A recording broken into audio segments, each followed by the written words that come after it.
नमस्कार, बहुत स्वागत है आप सभी का। मैं हूं आपके साथ नैना यादव, लेकर हाजिर हूं हमारा खास शो पूछता है इंडिया। पूरी दुनिया पर इस दौरान मंडरा रखे हैं खतरे के बादल। ऐसा खतरा जो मिडिल ईस्ट से शुरू होकर पूरी दुनिया को अपनी जद में ले सकता है, जिससे पूरी दुनिया में हाहाकार मच सकता है। जी हां, हम बात कर रहे हैं ईरान और अमेरिका के बीच में बढ़ते तनाव की, जो अब इतना ज्यादा बढ़ गया है कि कभी भी जंग की चिंगारी फूट सकती है। ऐसा क्यों कहा जा रहा है, सुनिए पहले। Why wouldn't he say that? Of course he can say that, but we have the biggest, most powerful ships in the world over there, very close, a couple of days, and hopefully we'll make a deal. If we don't make a deal, then we'll find out whether or not he was right. तो सुना आपने, ये Donald Trump की धमकी थी।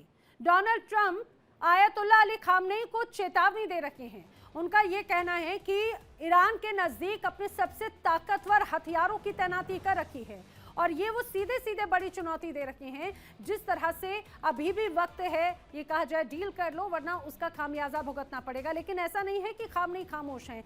Khamenei की तरफ से भी इसी तरह से चेतावनी का करारा जवाब दिया गया।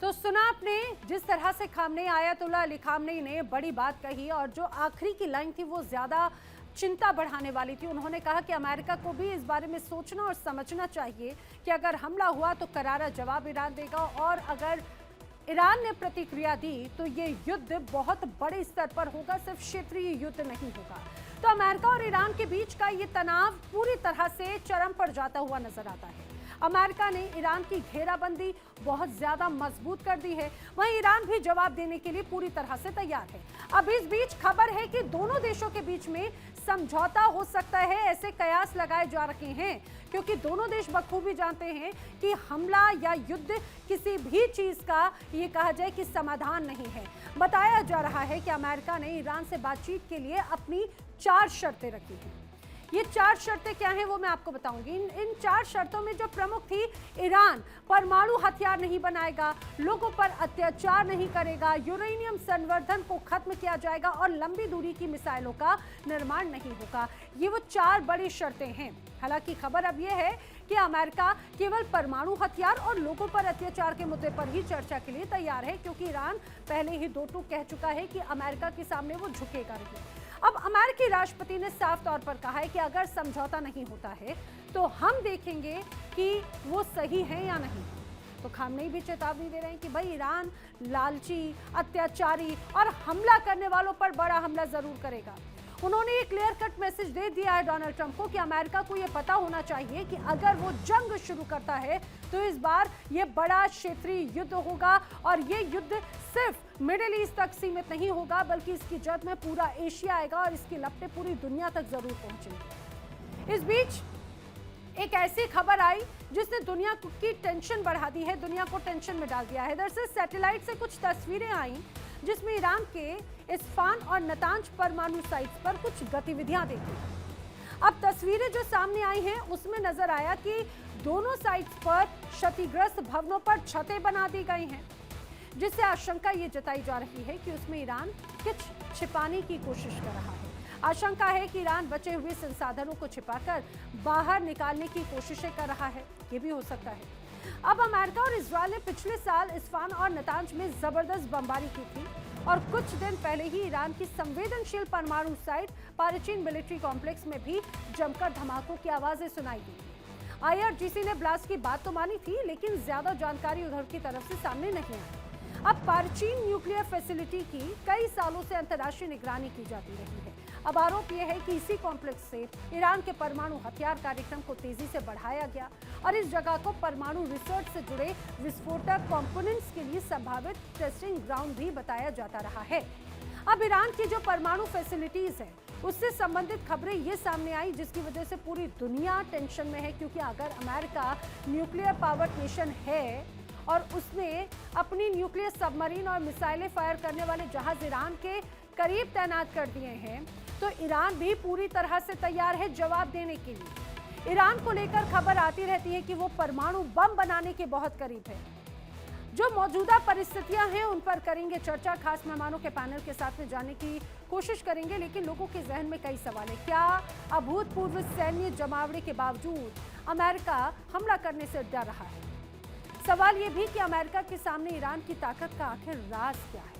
सवाल ये भी, क्या तुर्की में होने वाली संभावित बैठक में समझौता हो पाएगा, क्योंकि मीडिएशन की बात कही जा रही है।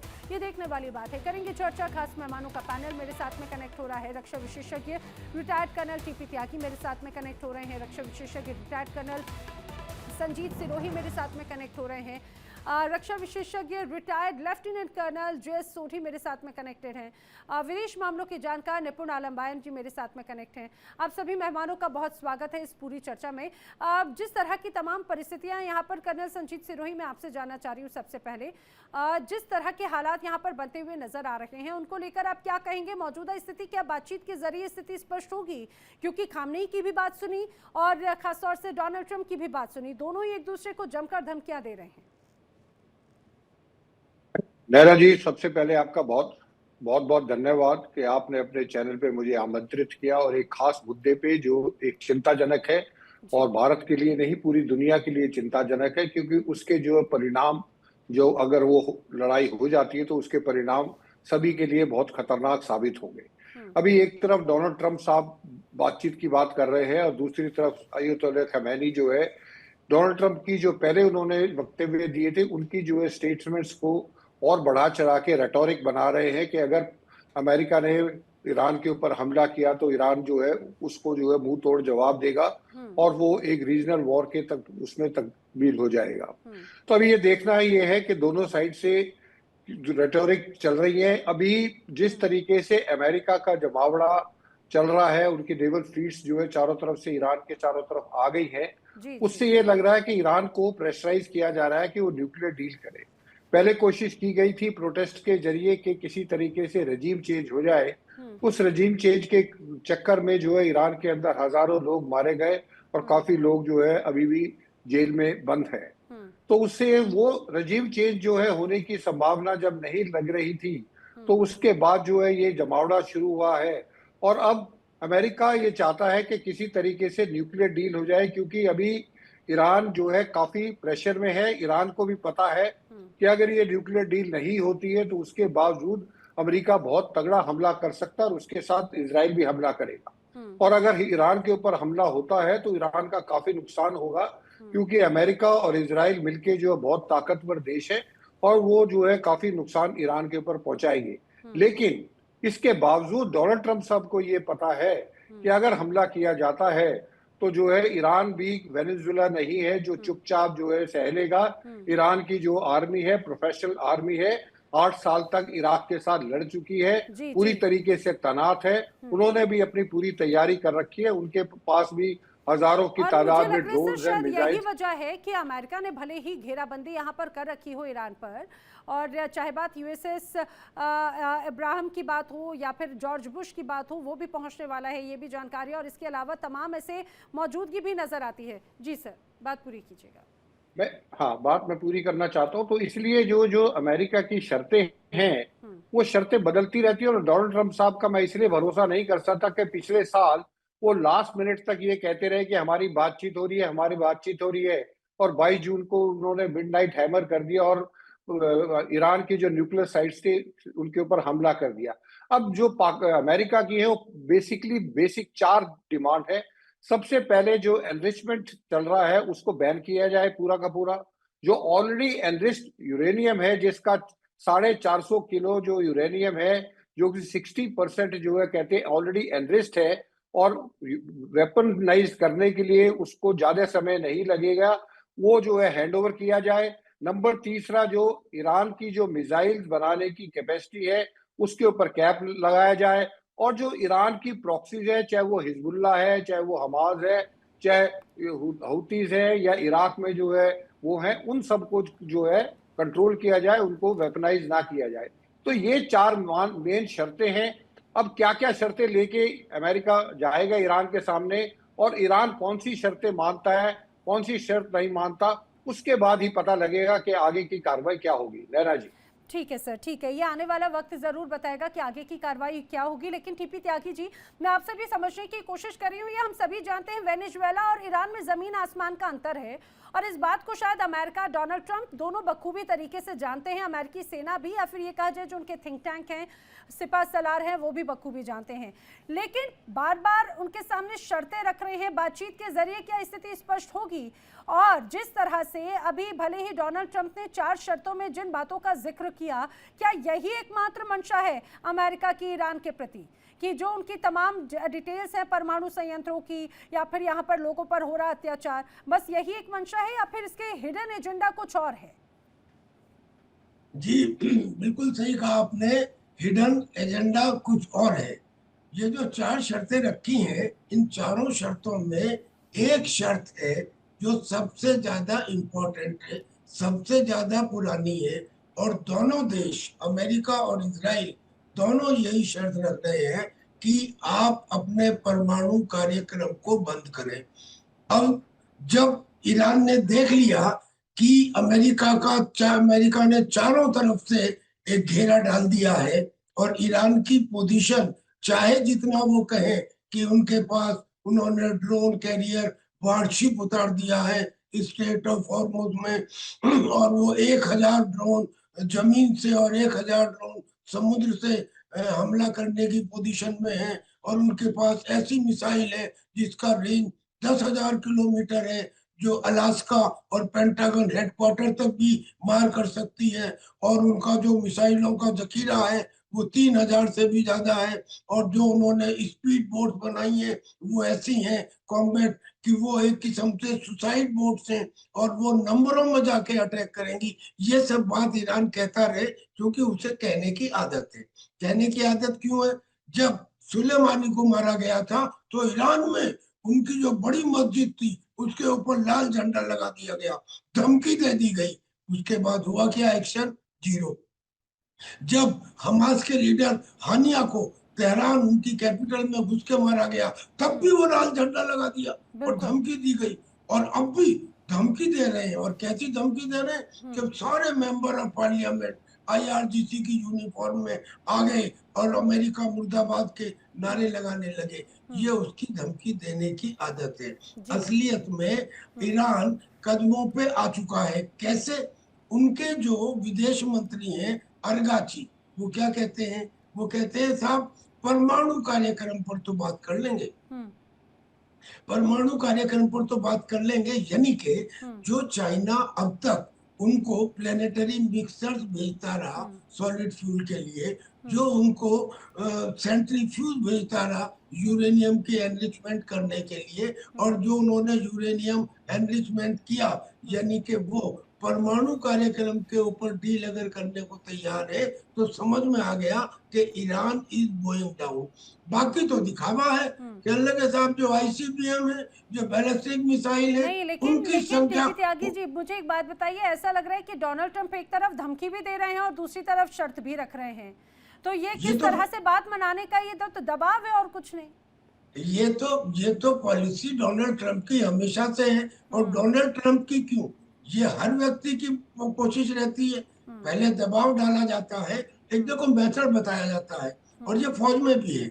आप पहले दबाव डालिए, और दबाव डालने के बाद अगर वो थोड़ा नरम पड़ जाता है तो बस फिर संधि कीजिए, फिर अपनी बातें मनवाइए। और ये डोनाल्ड ट्रंप ने वेनेजुएला में भी किया था जी। डोनाल्ड ट्रंप और जगह ग्रीनलैंड में भी उसने कहा था कि we will take Greenland whether you like it और यू डोंट लाइक इट। पहला सेंटेंस ये था। आज की तारीख में क्या है? आज की तारीख में आगे लाइन पे। तो सिमिलरली ये तो एक डोनाल्ड ट्रंप की जरा ज्यादा ही है चीज के भाई पहले दबाव डालो उसके बाद में लाइन। तो जब परमाणु कार्यक्रम के ऊपर जिसमें आज तक एक बार भी ईरान इस बारे में नहीं झुका, उसने कहा हम अपना कार्यक्रम जारी रखेंगे, और नतांज में और इस्फहान में और फोर्दो में आपने जो हमले किए होंगे उनसे हमारा यूरेनियम सुरक्षित है और हम अपने परमाणु कार्यक्रम ठीक के है। ऊपर जारी है। ये पहली बार हुआ है जब अरगाची ने कहा, देखो चीजें जो है वो जी। इन बिटवीन द लाइन पड़ी जाती है। जो डेंट है वो डेंट पड़ गया। डेंट क्या पड़ गया कि ईरान ने ये मान लिया, अरगाची ने ये कह दिया कि हम परमाणु कार्यक्रम पर डील करने को तैयार है। ठीक है। हाँ, अब लेकिन फेस सेविंग के लिए ये भी नहीं होना चाहिए कि साहब ईरान पूरी तरह झुक गया तो वो कहने लगे नहीं, कि जो लेकिन आपने मुझे कहा लगता है है कि हालांकि कि डोनाल्ड ट्रंप भी इस चीज़ को तो बखूबी जानते हैं, वो बखूबी जानते हैं, क्योंकि लगातार खामनेई ये बात भी स्पष्ट कहते रहे कि भाई अगर हमला हुआ या ये युद्ध हुआ, अगर अमेरिका एक्शन लेता है तो जवाबी कार्रवाई ईरान करेगा, और ईरान सिर्फ अमेरिका को ही नहीं बल्कि ये कहा जाए कि अमेरिका के जितने साथी हैं उन पर भी हमला कर सकता है ईरान, उसकी जवाबी कार्रवाई हो सकती है। मिडिल ईस्ट में बहरीन, जॉर्डन, सऊदी, तुर्की, मिस्र, कतर और इसराइल जैसे देश जो हैं वो अमेरिका के सहयोगी हैं, और अमेरिका इस तरह का कोई रिस्क नहीं लेना चाहेगा। मैं सोडी जी का रुख करूं, लेकिन उसके पहले एक और निपुण जी इस बात को मुझे जरा समझाइए। ये जंग अगर होती है तो इसराइल जैसे या तमाम जो अमेरिका के साथी हैं उन पर तो अटैक की बात पहले ईरान कर चुका है, लेकिन क्या सिर्फ यही बात है? क्योंकि चाहे बात अगर कहा जाए हॉर्मुज स्ट्रीट की या लाल सागर की अगर बात हो, अगर ये अटैक होता है तो ये ईरान का सबसे महत्वपूर्ण हिस्सा है, और अमेरिका जानता है कि अगर ये इलाका ब्लॉक हुआ तो पूरी दुनिया पर एक बड़े गंभीर इम्पैक्ट इसके देखने को मिलेंगे। इसीलिए इस बार अपनी मनमानी करने से 10 बार बचने की कोशिश कर रहे हैं ट्रंप। नहीं, देखिए क्या है कि इस समय अगर आप वर्ल्ड की पूरी जियोस्ट्रेटेजिकल कंडीशंस को देखेंगे, वो पहले जैसे एकदम ट्रांसपेरेंट नहीं है। ट्रांसपेरेंट से मतलब एकदम आपको क्लियर पता चलता था कि कौन किधर खड़ा है। इस बार थोड़ा-सा चीज़ें दुविधा में लग रही हैं। कहाँ सऊदी और यूएई हमेशा नैना जी एक साथ दिखते थे, और कोई भी मसला होता था तो अमेरिका, इज़राइल के साथ खड़े दिखते थे। लेकिन इस बार ऐसा नहीं है। इस बार यूएई जो है वो ईरान पर हमले होने के फ़ेवर में नहीं है। इसके अलावा हम देखें और भी कई कंट्री हैं जो इस प्रकार का फ़ेवर नहीं ले रहे हैं। और निश्चित रूप से जो होर्मुज़ स्ट्रेट वाला रीजन है, आप देखेंगे कि जो वर्ल्ड का ऑयल की सबसे ज़्यादा सप्लाई होती है वो इसी रीजन से होती है, जिसका इम्पैक्ट डेफिनेटली चाहे वो सऊदी के कार्गो हों या और कंट्रीज़ के हों, सब पर इसका इम्पैक्ट पड़ेगा। तो आप देखेंगे अमेरिका ने जानबूझकर दोनों ही रीजन में अपने क्या लगा दिए हैं, एयरक्राफ्ट, मतलब आपका जो उनका पोत है उसको क्या उन्होंने डिप्लॉय कर दिया है। चाहे वो हम अब्राहम लिंकन की बात करें और स्टेट के पास, या हम लोग बात करें सुएज कनाल के पास। इसका रीजन ये है कि चारों ओर से, यानी कि जहाँ से भी रास्ता मिल सकता है वहां से ब्लॉक करने का तरीका, कि हमारे यहाँ पर क्या रहे, बादशाह रहे। लेकिन एक बात ये है कि हम बात तो कर रहे हैं कि अमेरिका नहीं करेगा, ऐसा नहीं करेगा। देखिए, मुझे ऐसा लगता है कि इस समय सबसे ज़्यादा जो वीक कंडीशन में है वो ईरान है। रीज़न इसका ये है कि देखिए रशिया ऑलरेडी उलझा हुआ है यूक्रेन के वॉर में। इधर क्या है कि अमेरिका की पोज़ीशन पहले के मुकाबले काफ़ी साउंड है।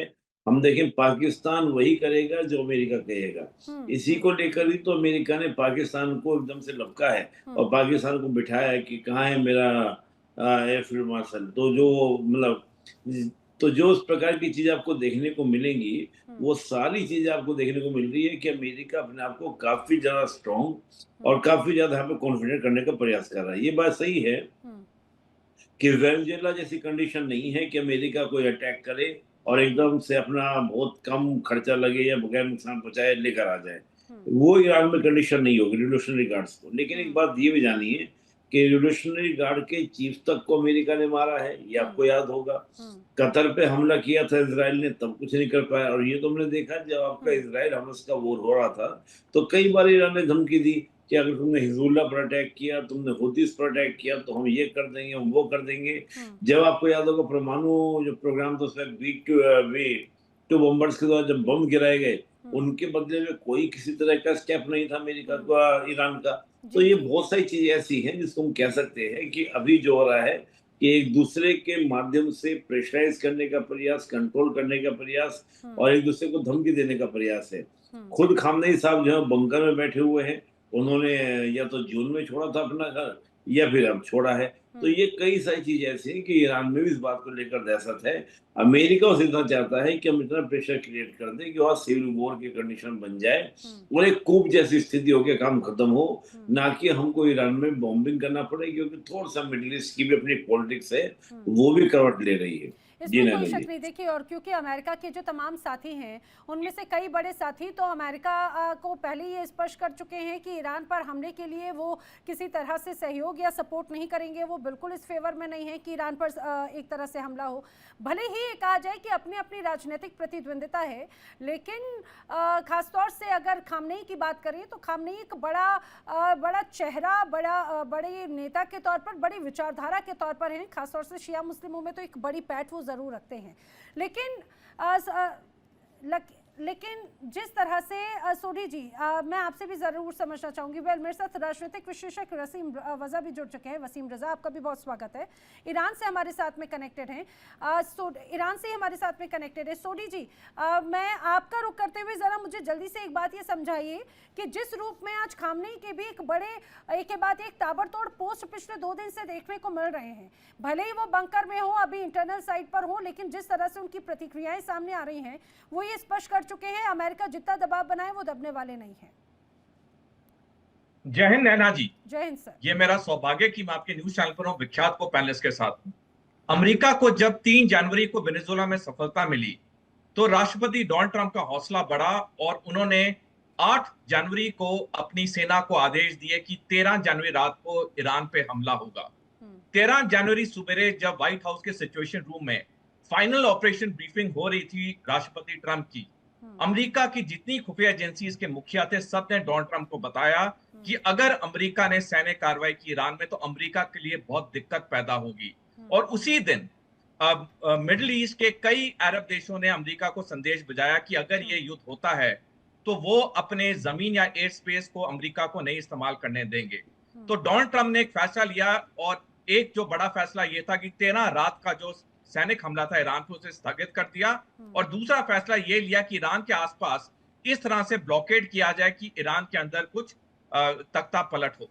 लेकिन डोनाल्ड ट्रंप भी अच्छी तरह जानते हैं, इजराइल भी जानता है कि जब पिछले साल 12 दिन का युद्ध हुआ था इजराइल और ईरान के बीच में, ईरान ने इजराइल की राजधानी टेल अवीव को 1/3 बर्बाद कर दिया था।